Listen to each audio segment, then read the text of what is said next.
Posso ir embora? Não, fica aí. Posso eu? Fica aí, posso revezar? Ah, Emílio, Hoje estou descer afim. contigo, vamos? Vamos nessa? A gente tem que Já ir. colocou Então, a cadeirinha? por favor, pode soltar a vinheta, porque está chegando. Programa de hoje, o cara que é patrono dos rodeios. Atrevido!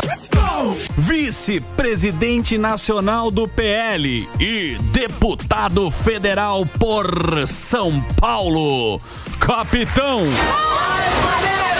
Augusto.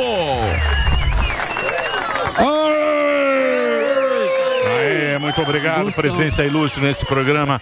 Está aqui o Capitão Augusto conversando com a gente. Ele que é deputado federal. E a gente não pode ter outro assunto do que o que está acontecendo aqui no Guarujá. Exatamente. Essa como é que vamos chamar? A operação da polícia que está enfrentando realmente o PCC. E quando enfrentar o PCC, o bicho vai ser feio, mas tem que enfrentar, né? Bom, Emílio, antes de mais nada, trazer aqui um abraço do Oeste Paulista, em especial da minha querida cidade de Bauru, que está fazendo aniversário hoje. Você ia muito na Eni, né? Eni. Não é do meu tempo. Não é do seu tempo, não. Não vem, não. Vem da Miguel. Conhecidíssimo. Você tinha lá uma garrafa. Mas é famosa, todo mundo conhece lá, todo mundo sabe o que é. Aliás, ela fazia muita filantropia de verdade. Claro, claro. Não é essa. A Eni é um clássico de Bauru. Eni. Eu fiz direito lá na IT. De Arandu, né? De Abaré. Isso. Trabalhou. Eu conheço, o pessoal todo conhece a sua história lá no Oeste Paulista. Ah, é? Conhece nada. Muito conhecido. Eu ranquei todas essas páginas. Dos maiores. Essas páginas eu ranquei tudo do livro. Por isso nem Fica tranquilo, viu? Por favor, volte mais lá. O Morgado que está sempre lá fazendo show. Estamos lá com o Giroto. Mas Bauru é uma cidade bacana. Você é de Bauru? Eu sou de Ourinhos, da cidade de Ourinhos. Né? E agora residindo na cidade de Bauru. Legal, legal. E eu também imaginava que o tema realmente seria esse, né, da questão de segurança pública, que é uma questão importantíssima. E a gente vem acompanhando isso aí, Emílio. Há 24 anos, eu trabalhei na Polícia Militar 24 anos, estou no terceiro mandato como deputado federal. Então nós vivenciamos, né, o que aconteceu no estado de São Paulo. E aqui nós tivemos praticamente dois problemas. Primeiro, uma linha do PSDB que não queria um confronto com a polícia, porque achava muito, com os marginais, que achava muito ruim a morte de marginais no noticiário, então pensava politicamente, pensava mais na política do que na segurança em si. Então havia uma série de retaliações para policiais que eram, digamos, né, mais atuantes na rua. Então, uma forma realmente de inibir o policial a ter esses confrontos com marginais. Por outro lado, nós tivemos, né, também a esquerda no país. Eu tive aqui há 4 anos, Emílio, que eu fui o relator do pacote anticrime, na época do então ministro Sérgio Moro, para falar realmente dos problemas que nós tínhamos. Porque a esquerda, ela sempre foi contra o encarceramento, por achar que encarceramento não é a solução. Porém, não dá o que eles acham que é certo, a solução para resolver o problema. E nós acreditamos realmente, né, que tem pessoas, e temos que ter a coragem de dizer que tem pessoas que não servem para viver em sociedade. Então, realmente tem que ficar preso, porque se colocar na rua, vai matar, vai estuprar, vai roubar, não serve. E a gente tem uma dificuldade imensa lá pela Câmara de aprovar qualquer projeto que vai endurecer a legislação penal. Então, isso fez com que, aqui no estado de São Paulo, né, essa política da esquerda contra encarceramento, contra endurecimento da legislação penal, aliado a uma política do PSDB de 30 anos, que retalhava os policiais que estavam mais no combate, na linha de frente, para evitar realmente qualquer tipo de confronto. Nós tivemos, né, essas organizações criminosas, que a gente nem cita a sigla para não fazer propaganda, né, que praticamente dominam todo o estado de São Paulo, em especial agora na Baixada. Então não há como combater isso aí com flores em mãos. Então tem que dar os parabéns para os policiais que têm coragem, Emílio, não é fácil. Trabalhei 8 anos aqui em São Paulo, no Tático Norte, e a coragem desses policiais de ir para o enfrentamento com marginais, que primeiro tem o fator da surpresa ao seu lado, que é o grande fator, né? Porque ele sabe a hora que vai atacar, o momento certo para atacar. E o policial, né, normalmente sempre é surpreendido com esse ataque. E com um poderio de armas muito maior do que os próprios policiais. Então, a dificuldade aqui no estado de São Paulo realmente é grande. O governador Tarcísio realmente tem essa coragem. A entrevista dele foi excepcional. Finalmente, um governador disposto, né, a enfrentar essas facções criminosas. Vamos ver se ele aguenta, né? Se ele aguenta a imprensa. Derrite também. Você sabe que a redação adora um bandidinho. Eles amam fazer do bandido, humanizar bandidos. É isso aí. Você subir aqui, ó, Você vai ver lá, tudo meio chorando e não sei o quê. É verdade, música triste. Teve esse lado da imprensa, né, que quando morreu o policial da rota, não noticiaram e nem muito menos declararam qualquer sensibilidade aos familiares, à instituição, aos amigos, né? E agora, né, com a morte de marginais, e como o próprio Derrite disse, né, as câmeras dos policiais estão à disposição do Ministério Público, do inquérito e tudo mais, né? E parece que a questão da presunção da legitimidade não existe para o policial. Sim. Então sempre paira a desconfiança. Para todos os demais servidores públicos prevalece, né, o direito administrativo, um direito básico da presunção da legitimidade. Um servidor público, você sempre acredita que ele agiu dentro da lei. Na PM, né, na Polícia Militar em especial, que está mais na linha de frente, a imprensa sempre coloca em xeque, sempre coloca em dúvida. Então, primeiro é achar que realmente ele estava errado, que ele executou, que ele atirou, né, e nunca o contrário. Então, nós temos, além desses dois problemas, né, da esquerda nossa, dificultar o endurecimento da legislação penal que seria necessário para o país, porque é um país que não é uma sensação de impunidade. A impunidade tácita, Emílio. Existe a impunidade. Para você ter uma ideia, né? Uma coisa que nós conseguimos aprovar no meu primeiro mandato em 2015, que foi da hediondez do tráfico de entorpecente.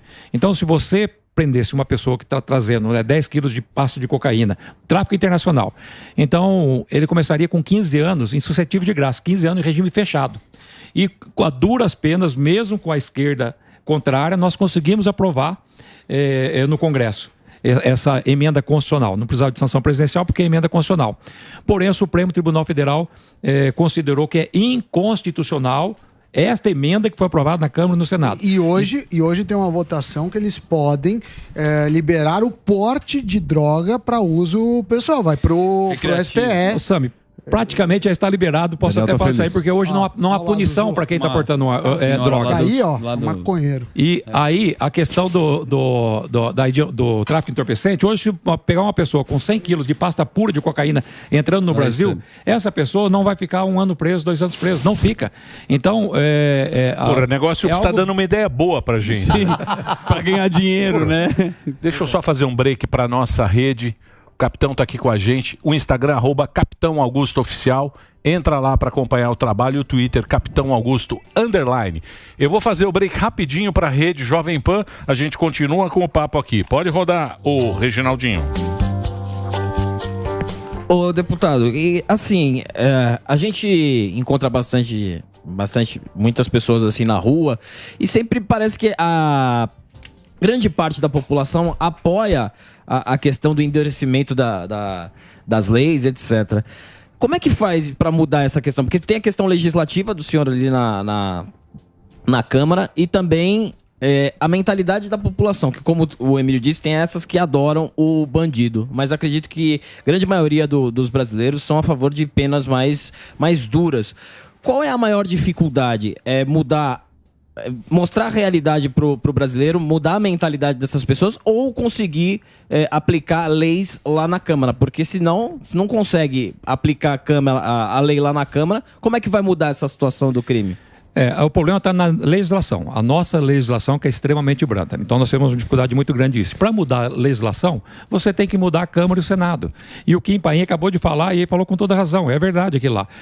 Se você perguntar para cada 10 pessoas saindo daqui na rua em quem que ele votou na penúltima eleição para deputado federal e senador, ele sequer vai se lembrar. Então não há uma preocupação muito grande em eleger deputados federais e senadores. E são eles que são os responsáveis pela lei. Que, aliás, deveria ser até o mais importante, porque a Constituição de 88 é uma Constituição eminentemente parlamentarista, era para o parlamento mandar. Só que fizeram o plebiscito, esqueceram de combinar com a população e deu presidencialismo. Então nós temos uma Constituição parlamentarista para um regime presidencialista, onde quem manda não é o presidente, é o Congresso, é a Câmara e o Senado, porque é ali que você aprova a lei. Se o presidente da República vetar a lei, retorna para nós. E a gente derruba o veto se quiser. Emenda constitucional. Não precisa nem de sanção presidencial. Você aprova na Câmara e no Senado. Orçamento. Quem define é a Câmara e o Senado. inclusive aonde que vai gastar, quanto que vai gastar. Por isso que e agora o Supremo. Agora é o primeiro poder que é acima de todos. Mas sem entrar até nesse mérito, né, nós temos realmente que focar mais, e os eleitores deveriam ter essa preocupação de eleger melhores os seus deputados federais e senadores. Não, mas você só vota por votar. Então, mas você vai me desculpar uma coisa, porque tudo bem, pode ser que a pessoa esqueceu ou não, mas você vê que segurança pública, você vê o que aumentou de cadeira de capitão, delegado. Sargento, é inacreditável. O tamanho, eu não sei quantos são, mas aumentou muito. Que é uma preocupação da população é justamente essa. Sim. Chega lá para votar, tem o derrite lá, que é a saidinha. O cara colocou debaixo da Alcolumbre, né? Alcolumbre. Sentou em cima. Era o Alcolumbre? Sim. Colocou na gaveta e acabou. Aquilo lá não virou. Então, quer dizer, a população, ela vota, mas ela não vê o resultado. E esse é que é o problema, porque nós, eleitores, é só duas coisas que a gente vê o político fazer. Pedir voto na eleição e cobrar imposto. Acabou a eleição... É isso aí. Não, acabou a eleição, esquece da gente. Mas você quer ver outro projeto? Redução da maioridade penal, que nós conseguimos aprovar no mandato passado, retrasado, em 2016. E isso porque nós colocamos que era para prender os maiores de 16 anos que cometessem crimes hediondos. Exato. Não é um crime qualquer, é um crime hediondo. Então nós conseguimos aprovar na Câmara, foi para o Senado. E o Davi Alcolumbre o atual Pacheco, o Rodrigo Pacheco não sequer pautam para definir a questão da redução da maioridade penal. E agora vamos mais além. Vocês não travam tudo, então? Vocês não param tudo? Travam. Porque não é assim. Porque também, a maioria não é a casa da Maria. Não tem maioria.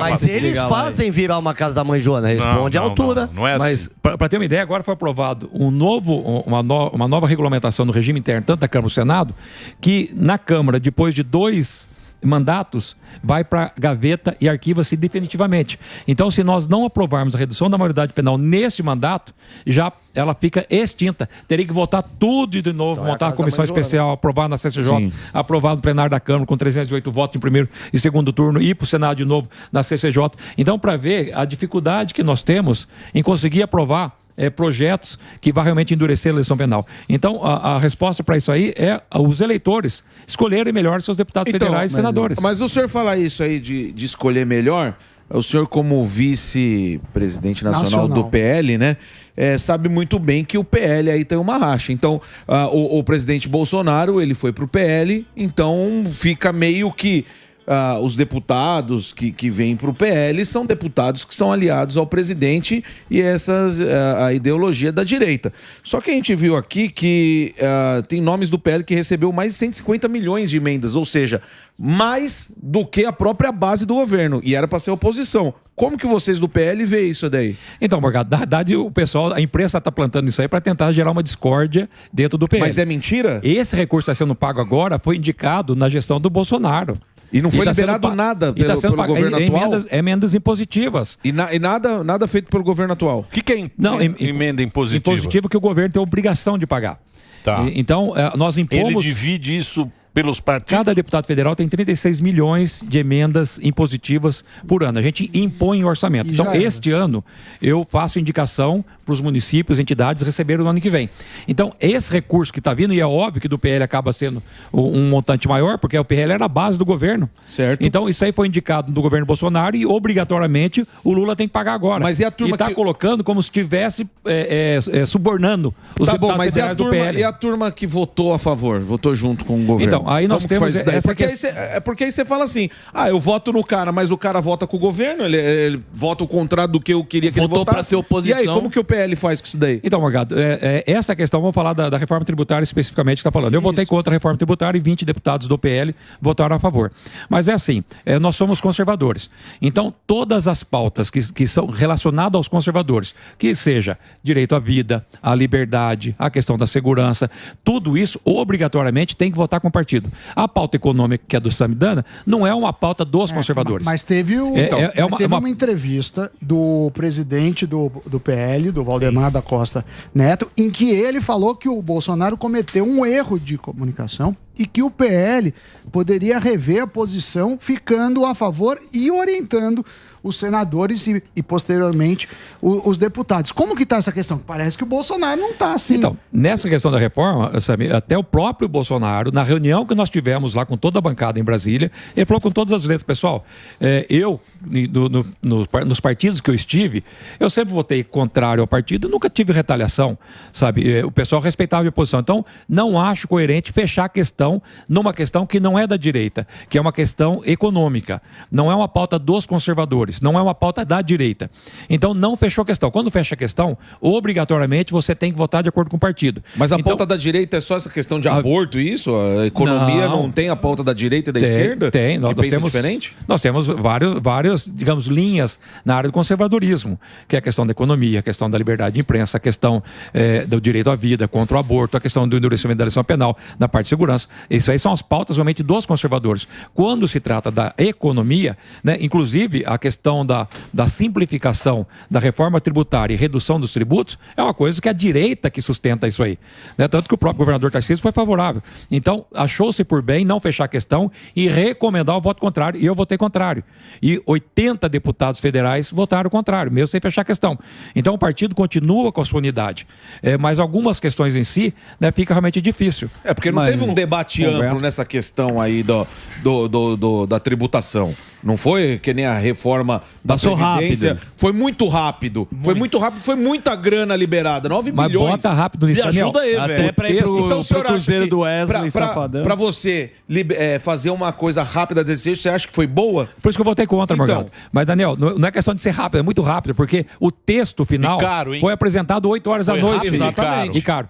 Foi apresentado poucas horas antes da própria votação. Por isso que eu até votei contra. Não, e ótimo, concordo plenamente com você nesse aspecto. Mas aí a questão, voltando à pergunta que eu te faço. Chama ele de baleia pra ele parar de falar, por favor. Como que a gente baleia. como que a gente vota bem se o cara chega lá na hora e ele fala, não, eu quero saber, eu vou votar com o governo. Eu só deixando bem claro, Como que ficou essa questão com... Dessa questão da reforma Deixa eles tributária, a imprensa, primeiro, né, a questão das emendas, né, para explicar que a imprensa começou a colocar como se os deputados do PL estivessem sendo subornados para votar a favor do governo. Não, o governo está pagando uma coisa que é obrigatória, que veio do governo passado, que era do Bolsonaro. E esses 9 bi desse ano aí que já foi? Segundo, Vamos esperar pra ver, né? a questão da reforma tributária, né, não foi fechado a questão.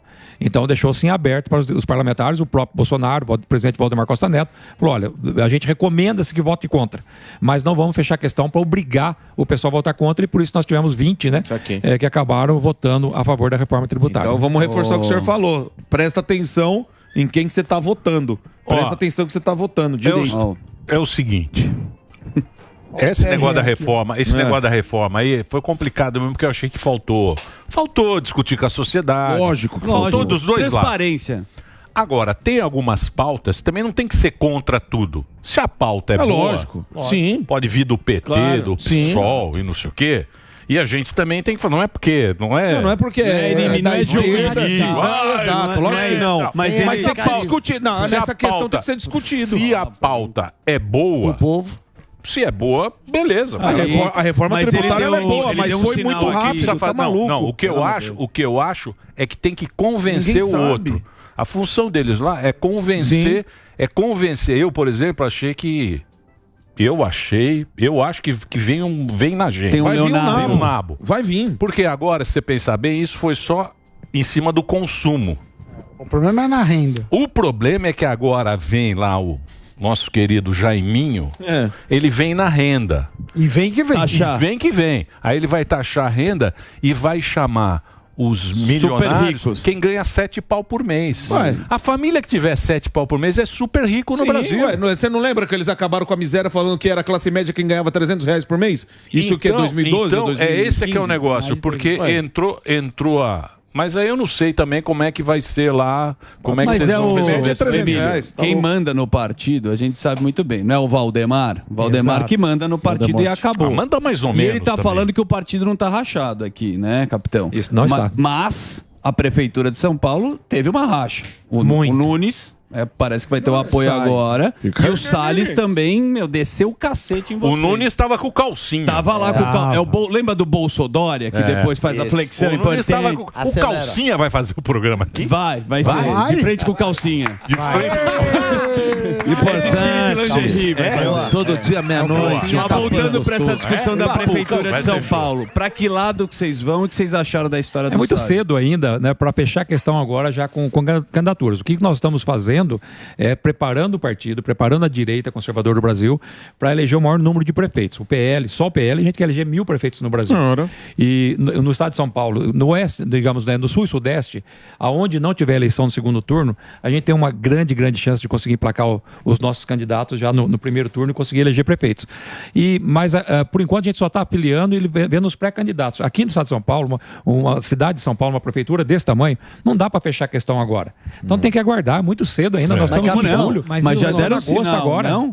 Mas sabe que deram um sinal do Nunes? Eu acho que vai apoiar o Nunes e não vai ter o próximo. É isso que eu acho que, de repente, quem sou eu na fila do pão, mas é o herói do vocês Brasil, estão Boquinha. errando. Sabe por quê? Vai falar agora, Não, deputado eu vou falar Boquinha. muito bonito politicamente. Deixa ele falar. Vai lá, deixa ele falar. Ao invés de vocês já se coçando, já ouvir partido, já arrumarem um candidato para a direita, vocês ficam esperando o que o Bolsonaro vai falar. E vocês já deveriam estar se movimentando, escolhendo seus candidatos e definindo isso, independente do que o Bolsonaro fale, porque o Bolsonaro pode não existir mais daqui a um tempinho. E muito Você curto. que pensa. Virou a casaca Não agora. sei. Você que pensa. Ele está inelegível, opinião ele não pode sair. Mas eu por sei, enquanto. mas- Então, mas agora tem que esperar ele decidir, porque vocês já não... A direita já não lança os seus candidatos. Qual que é a nossa maior preocupação aqui na cidade de São Paulo? Não deixar a esquerda se eleger. Então, por exemplo, o Boulos não pode se eleger. tá pode ser um forte. Boulos. Ele já tá firme. E o Bem forte. Ricardo é um bom Hoje candidato, tá você forte. acha? Então, mas é assim, o número 1, não deixar a esquerda assumir. Porque você já tem um governo federal, se você tiver a principal cidade do estado, fica complicado, até mesmo para o trabalho em conjunto com o governador Tarcísio, então a gente tem que colocar alguém aliado. Então a gente tem que ver quem que é a melhor pessoa para derrotar à esquerda aqui na cidade de São Paulo. E, infelizmente, nós temos o Cinturão Vermelho, que é muito esquerdista aqui. No estado de São Líder Paulo, comunitário. Já elegemos a Marta Suplicy, já elegemos o Haddad, Erundina. Essas eleições, Emílio, olha para ver, a esquerda fez barba, cabelo, bigode aqui na cidade de São Paulo. O deputado estadual mais votado, Eduardo Suplicy. Isso. Deputado federal mais votado de São Boulos. Paulo, Boulos. O senador mais votado de São Paulo, Márcio França. E aí, sabe o que acontece? Fala mal do Nordeste, o cara de São Paulo. Então, O paulista fala, E aí? o Nordeste não Que sabe elegeu o votar. atual governo. Esse Nordeste, meu, não sabe Pra ver. votar. E o presidente e o governador, o primeiro e segundo turno, deu Lula na cidade de São Paulo. Deu o Haddad de Presidente governador na cidade de São Paulo. que o Então é uma interior, cidade que tem o viés de esquerda Eu muito já forte. entendi, você não tá seguro com o Nunes, vamos falar a verdade aqui. Não, a gente tem que ver É um verdade. nome. A gente tem que ver um nome que vá derrotar a esquerda. Mas Primeira qual seria coisa. esse nome, Você na sua tem o opinião? nome? Se tiver um Tem. nome da ala nossa, Calma, conservadores calma. de direita, é melhor. Tem melhor. nome. Óbvio que não seria porque melhor. não se interessa. Não tem nome. Por que que não tem nome? A gente trabalha com pesquisas. Então tem gente que está bem hoje, que daqui 6 meses vai estar mal. aí. Tem gente que não apareceu agora ainda, que daqui 6 meses vai estar bombando a pesquisa. Então você precisa aguardar. Mas a oposição Vai ser um já está fazendo holiday. trabalho. Não já- tem Esse nome, é o então erro nós que eu tá falei. lascado mesmo. Exato. É, mais ou menos. O Boulos não fechou com o PT. Por enquanto o PT tem candidatura própria e o Boulos tem candidatura Mas o própria. Boulos entrando ou não com o PT é ruim.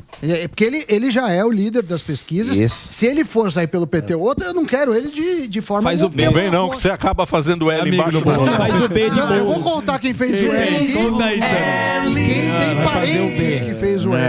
É o Vou seguinte. contar aqui.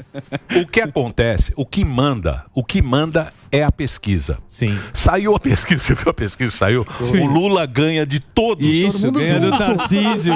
Com a ganha mesma- do- com a- pesquisa é é o assim. mesmo número. Ele ganha do Putin. É o inclusive. mesmo Do número. Pelé e da Marta. É o mesmo número que saiu naquelas pesquisas, que ficou 2 anos. Isso. Sempre aquele número. Ele ganha de todo Só mundo. dá russomano na pesquisa. Não, do Putin ele não ganha. Do Putin não fizeram. Empata. É aquela que saía que o Bolsonaro poderia ir pra qualquer um do segundo Exato. turno. Agora, é isso aí, né? É esperar As pesquisas. o que vai acontecer aí do... Mas São Paulo também tem muito antipetista, né? Tem bastante. Só que os números, né, mais reais são os números das urnas. Então a gente fica preocupado com os números das últimas eleições. Então, óbvio que o pessoal da esquerda, né, em especial Boulos agora, vem muito forte. E a primeira preocupação que nós temos, realmente, é não deixar, em hipótese alguma, a esquerda assumir a prefeitura de São Paulo. Esse número do Boulos, eu acho que em São Paulo, na capital, tudo bem, tem um líder comunitário, tem as favelas e não sei o que, esses caras chegam lá e falam, vai acabar tal, esses caras mandam ali nessa região. Mas se você pegar no centro tal, o que ferrou o Bolsonaro foi o consórcio, por isso que o Lula teve essa votação, o consórcio, e o Bolsonaro ele ficou com muita rejeição nesse público. Na classe média metida. Aquela vegana, que fuma uma maconha de qualidade. Cabelo azul. Não, uma classe média metida. A classe média normal, o afegão médio, ele continuou com o Bolsonaro. Agora, os metidos... Os herdeiros. Foram tudo... Bicicleta de muito chulo. Mas você acha bicicletas. que... Eles se comunicam de uma maneira muito ruim. Muito. Se comunicam bem, sabe, sentam, sabem pegar talher. Mas como que vocês... Esses fizeram L bonito. Mas como que vocês lidam a respeito disso? Porque a gente tá preocupado. É lógico, você vai ter que entregar seu terreno lá pro nada. Boulos. O senador Vender a privada preta, irmão. Não, mas é lógico. De 2 portas, irmão. Qual que é a preocupação do PL? É dar uma desprendida, porque como você falou a respeito do Bolsonaro em São Paulo, o Lula venceu aqui em São Paulo, na cidade de São Paulo. E a gente está falando de eleição municipal de São Paulo. A preocupação do PL é dar uma desprendida de Bolsonaro e ter um candidato, por quê? Porque na última eleição foi 60% Bruno Covas, ou seja, a galera não quer muito o Boulos não, né? Nesse parâmetro... Bruninho? Porque nesse parâmetro de contra Bolsonaro, a gente já viu que deu ruim, pelo menos na eleição de presidente. A preocupação do PL é dar uma desprendida de Bolsonaro e talvez ser mesmo o Ricardo Nunes esse cara, não? Obviamente que o partido, o PL, sendo o maior partido do Brasil, com maior estrutura partidária, maior tempo de rádio e TV, a gente não pode se abdicar de ter o nosso candidato próprio aqui no município de São Paulo. Então vai ser muito difícil a gente não lançar nosso próprio candidato. Mas o que a gente percebe também? É que alguém muito da direita vai ter dificuldades. Sim. E na esquerda também, muito da esquerda, como é o Boulos, também teve dificuldades. Tanto é que não conseguiu se eleger. Então a gente tem que tentar um meio termo para ver o que a gente consegue. E, aliás, a direita precisa aprender um pouco também a trabalhar na base da pirâmide social, que é na parte do assistencialismo. Exato. Você precisa fazer a parte social. Então, qual a cidade que tem o maior número de beneficiários do Bolsa Família? É São Paulo, sabe? Aliás, os números de São Paulo... os números de São Paulo, eu até fiquei surpreso de ver o Tarcísio falar que o maior número de palafitas no Brasil não é na Amazônia, é aqui no litoral nosso. Sim. Então, para ver que nós temos muita pobreza aqui, que é a base da pirâmide social, que é onde tem o maior número de eleitores. E nós não trabalhamos essa base. E a gente precisa até aprender com os erros, né? Se a direita, realmente, os conservadores quiserem, né? Tem que ir pra vila. Tem que ir pra vila. Vai ter que descer a pirâmide. Se não descer a pirâmide, não vai. Então, para descer a pirâmide, talvez seja alguém mais próximo de direita, né? Mas mais próximo ao centro para que é o Bolsonaro. Essa base. O Bolsonaro... E o Ricardo. Ele tá falando que não tem que ser um cara mais moderado. O Bolsonaro foi pra vila. Eu sei, mas... O Bolsonaro foi lá no barzinho que tem snook, tomava Coca-Cola. Você não compreendeu ele. E não foi isso que ele disse. Que precisa de um cara mais moderado. Que eles não querem... O Bolsonaro tem essa característica de fazer... Moderado. Ele é do partido, irmão. Ele é moderado nada. Que moderado. Não é isso que você está procurando. Mas é moderado. O cara do partido. As pesquisas que nós fizemos. Agora é moderado. Mauro moderado. Seu Nunes. Maurinho moderado. Maurinho moderado. O Calcinha tentou, o Moro tentou. Todo mundo tentou ser moderado. Os caras foram comer pastel só e acharam que ia ganhar. O Gordão tá bravo. Bruce Willis não entendeu nada. Vai lá, Gordão. Posso agradecer? Pode, claro, mas já, boa. Foi rápido, gostou? Hein? Foi legal. Senador Bolinha. O deputado, ele trouxe aqui, ó. Está terrível aqui hoje. Frente Parlamentar dos CACs, colecionadores, atiradores e caçadores, trouxe aqui, ó. Isso aqui é de fuzil, hein? É de fuzil. Você me tem na sua casa, Emílio. Da bala, né? Da bagada bala. Presidi durante 5 anos. Pra você me pôr do lado da sua cama. Aproveitar, Emílio, trazer também um convite para todos, né? Para a festa de peão de Barretos. Opa! Que começa agora dia 17 de agosto. São os nossos convidados Por favor, tem camarote? Aí convidado Tem com camarote. tudo, né? Vamos estar no Morgadão. Com tudo, né? Open bar? Vamos lá então. Quero ir. Open bala. Partiu. É um trabalho que a gente faz lá na Câmara já há 8 anos, né? Que é da Frente Parlamentar dos Rodeios, que eu sou presidente há 9 anos, né? Boa. Junto com as provas equestres e junto também com as vaquejadas, né? Que é mais norte e nordeste. Jackson. E a maior festa do mundo, né? Agora começa aí em Barretos. Reforçar o abraço do Oeste Paulista, Emily, que Muito legal, uma região muito interior bacana. assiste demais vocês lá. É Ourinhos, é Assis, a nossa querida cidade de Marília, Bauru, Avaré. Gente boa, Aratu, né? Botucatu, toda gente boa lá. Gente O pessoal boa. gosta demais do Pânico, são fã de vocês mesmos. Pô, obrigado, viu, deputado? Boa sorte pra você. Capitão Augusto aqui conversou com a gente. Põe as redes sociais aí, Delari, do Capitão. Divulga aí, o homem, Aí, pô. Divulga o homem, é lá, ó. Capitão Augusto, oficial, underline, ele é um conservador, deputado federal, reeleito SP, vice-líder do PL na Câmara dos Deputados, vice-presidente nacional do Partido Liberal, patrono dos rodeios. Ó. E que Ele estava como presidente da bancada de segurança. Ali é o site. É o site. Link. Aí, ó. Olha lá, aí é link O Morgado, que gosta da direita, que eu vejo que é mais... Direita gorda. Eu apresentei, né, e está protocolado no TSE, o partido militar, né? Pouca gente sabe, mas o trabalho que nós fizemos é que não conseguiu fazer com União, mas fizemos um partido militar, fizemos convenção nacional, convenção estadual, diretório de todos os estados, coletamos 1 milhão de assinaturas. Protocolamos lá, que não é um partido de militares, né? Porque senão já seria classista, antidemocrático, preconceituoso, mas militar, porque é patriotismo, né? O civismo, a moral, a ética, a pátria mesmo. E está protocolado lá, vamos ver se sai o partido de direita no Brasil. Vamos Morgado. Mas essa bandeira mesmo, quem levantou foi o Bolsonaro. Tá certo, O Bolsonaro, ele trouxe um pouco essa... Na época não, na época o Bolsonaro me ajudou na criação do partido, que eu comecei em 2009. Na criação do partido e fizemos uma convenção no Rio de Janeiro, do qual ele participou, e ele ajudou. Então, o Bolsonaro, digamos, né? Ele é um fenômeno mesmo, é um ícone. Ele ressuscitou a direita no Brasil. Tira do armário. Tirou do armário mesmo. Mas ele talvez nem esperava que ele fosse o grande líder do movimento, né? O movimento sempre é maior que a pessoa. E o movimento conservador, o movimento de direita no Brasil, realmente é maior, né, do que o próprio Bolsonaro. Então, digamos que o filho dele, né, que é esse conservadorismo, é algo hoje que nós temos condições realmente de estar concorrendo em todas as eleições. Para a eleição para presidente, está lá a direita conservadora com grande chance de ganhar. Então ele acendeu esse movimento, mesmo ele estando inelegível, que eu acho que é possível fazer reversão, mas independente disso, o movimento que ele já fez para o Brasil é algo excepcional. O Bolsonaro vai ser um cabo eleitoral. Tá certo. Como colocou muita gente, né? Você vai ver o que ele vai fazer de prefeito. Porque o Bolsonaro agora ele pode fazer campanha. A chance de eleger nas próximas eleições, né, pelo menos 30 senadores, porque na próxima eleição são 2 senadores por estado. Então a chance de fazer 30 senadores é gigantesca com o apoio do Bolsonaro. Exatamente. E nós já temos lá, né, só o PL tem 15, né? Mas nós temos ali cerca de 25 senadores conservadores, com mais 30, finalmente nós vamos fazer uma maioria na casa. Mas o Calango tem a máquina. Isso que eu falo, não significa a impressora. 9 bi. A impressora e a máquina. Só no comecinho foi 9 bi. Com muita tinta. O Calango tem a máquina e a máquina é muito grande. E, cara... Nossa, como é gostoso ter aquilo lá. Você só vai assinando. Você vai lá despachando. Ah, como é gostoso. Só no Pix. Não é, deputado? Pô, obrigado. Manda um abração pro interior de São Paulo. Tá aqui o Capitão Augusto, conversou com a gente. Muito obrigado pela sua audiência, obrigado pela presença aqui. Boa sorte lá em Brasília. Eu vou fazer o break, Dedê? Não. Então vamos fazer o break rapidinho.